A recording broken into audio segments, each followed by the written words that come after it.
আসসালামু আলাইকুম ওয়া রাহমাতুল্লাহি ওয়া বারাকাতুহু। আমি হাবিবুল্লাহ, আপনারা দেখছেন জিনের চিকিৎসা মিডিয়া। সম্মানিত ভাই ও বোনেরা, ইনশাআল্লাহ আজ আমি আপনাদেরকে বলে দেওয়ার চেষ্টা করব একটা পুরাতন জিনের রোগী কতদিন সময় লাগে সুস্থ হতে, সেই বিষয়টি। সম্মানিত ভাই, সেই উদ্দেশ্যে আজকের আমার এই ভিডিওটি বানানো। তাহলে চলুন কথা না বাড়ি আজকের মূল বিষয় নিয়ে আলোচনা করা যাক। সম্মানিত ভাই, কথাগুলো খেয়াল করে শুনেন। আপনার বাড়িতে একটা জিনের রোগী 10 বছর, 15 বছর, 20 বছর হয়ে গেছে, অথবা বিবাহর আগে জিনে ধরছে, এখন বাচ্চা নাতি নাতকুর হয়ে গেছে, সুস্থ হচ্ছে না। এখন আপনাদের মনের ভিতরে এরকম একটা ধারণা ঢুকছে, এই জিনের রোগী মনে হয় আর সুস্থ হবে না, 6 মাস ভালো থাকবে, 6 মাস জিনে ধরবে, এরকম একটা পরিস্থিতি আপনাদের হয়ে গেছে। অনেক জিনের রোগী এরকমও থাকে যে সে 10-12 বছর হয়ে গেছে, 1-2 বছর সুস্থ ছিল, তারপর আবার অসুস্থ হয়ে গেছে। এখন এদেরকে সুস্থ কি হবে না, এরকম একটা প্রশ্ন থাকে যে এগুলো কি কখনো সুস্থ হয় না? আমি বলি সম্মানিত ভাই, ইনশাআল্লাহ সুস্থ হবে। এখন প্রশ্ন যে কতদিনে সুস্থ হবে, এটা একটা প্রশ্ন যে কতদিন এই জিনের রোগীগুলো সুস্থ হবে। সম্মানিত ভাই, কথাগুলো খেয়াল করে শুনেন। জিনের রোগীগুলো সুস্থ এই জন্য হয় না, আমরা অনেকে জিন জবাই করার ক্ষেত্রে যাই, বোতলে বন্দি করার ক্ষেত্রে যাই, আমরা চিন্তা করি যে জিন জবাই করছে, আমাকে দেখাই দিচ্ছে। ভাই, জিনে তো কুকুরের সুরত ধরতে পারে, সাপের সুরত ধরতে পারে, মানুষের সুরত ধরতে পারে, কেন জবাইয়ের সুরত ধরবে না? এটা একদম বোকামি। যে জবাই করে যে দেখা দিচ্ছে ওটা জবাইয়ের সুরত ধরছে, আকৃতি ধরছে। বোতলে বন্দি করা, কে জিন তো বোতলের বন্দির আকৃতি ধরতে পারে, তা জবাই হয় না কোনো দিন, বোতলে বন্দি হয় নাই। হুজুর 2-1 দিন তো সুস্থ থাকে দেখি, ওই 2-1 দিন সুস্থ থাকে, আপনি যে রোগী কবিরাজের কাছে যান, কবিরাজের মার দূর করে, কয়েকটা আয়াত করে শাস্তি দেয়, এই জন্য কয়েকদিন কি থাকে, তিনি দুর্বল থাকে, করে না, যা কবিরাজের ইয়ে করে জিনটা নিবিড় থাকে, তারপরে আবার অসুস্থ হয়ে যায়। এখন এটাকে প্রকৃতপক্ষে একদম পরিপূর্ণভাবে সুস্থ করে দেওয়ার উপায় কি?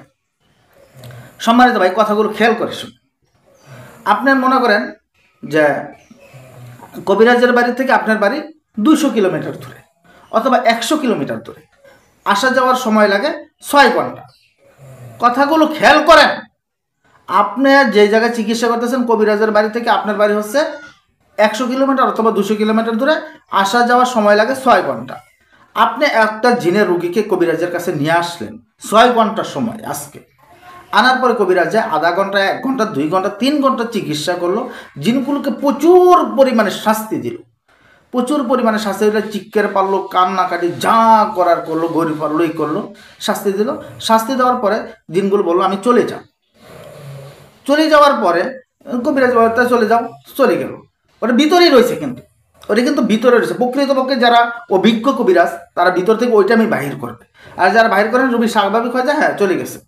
এখন আপনি 6 ঘন্টা আবার গেলেন, যাওয়ার পরে জিনটা চিন্তা করলো আমাকে 6 ঘন্টায় নিয়ে গেছে এবং 6 ঘন্টা নিয়ে আসছে 12 ঘন্টা, ওদের সকলে ক্লান্ত, টাকা খরচ হয়েছে, সকলে ক্লান্ত, টাকা খরচ হয়েছে। আবার আজকে যদি আমি আক্রমণ করি, কালকে নিয়ে যাবে না, যদি কালকেও আবার নিয়ে আসে, পরের থেকে আর নিয়ে আসবে না, কবিরাজের প্রতি একদম আস্থা নষ্ট হয়ে যায়। এইভাবে জিনগুলো তারা তো জ্ঞান সম্পূর্ণ প্রাণী, তাদের জ্ঞান আছে, তারা চিন্তা ভাবনা করতে পারে। তারা চিন্তা করে দেখে যে আজকে আমি আক্রমণ করে তারা নিয়ে যেতে পারবে না, 2 দিন নিয়ে গেছে, 3 দিন নিয়ে গেছে, টাকাও গেছে, সময় গেছে, তারাও অশান্তি হয়ে গেছে, আর নিয়ে যাবে না। এই যে জিনগুলো আক্রমণ করে বসে, আর রোগী সুস্থ হয় না। এখন আপনি বলবেন যে হুজুর, এটা তাহলে কী করবো, 3 দিন নিয়ে গেছি, টাকাও গেছে, সময় গেছে, আমরাই কী করবো, সুস্থ হয় না, কী করা যায়? সম্মানিত ভাই, এমনভাবে চিকিৎসা দিতে হবে যাতে তাকে সকালেও শাস্তি দেওয়া হয়, দুপুরেও শাস্তি দেওয়া হয়, রাত্রেও শাস্তি দেওয়া হয়, তাকে একদম মুচড়াইয়ে ফেলা হয়।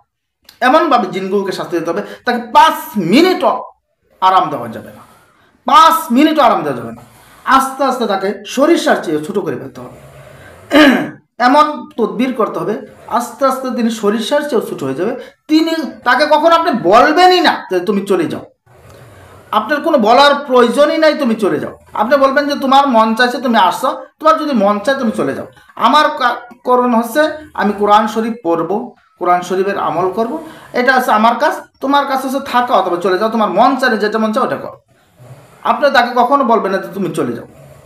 দেখবেন যে ইনশাআল্লাহ তিনি শাস্তি পাইতে পাইতে মুসরাইতে তিনি একদম শেষ হয়ে যাবে, অথবা শরীর ছোট হয়ে যাবে, একদম নিঃশেষ হয়ে যাবে, অথবা সে একদম পরিপূর্ণভাবে রুগীকে ছেড়ে চলে যাইতে বাধ্য হবে। সম্মানিত ভাই, এভাবে চিকিৎসা করলে আপনি রুগীকে সুস্থ করতে পারবেন।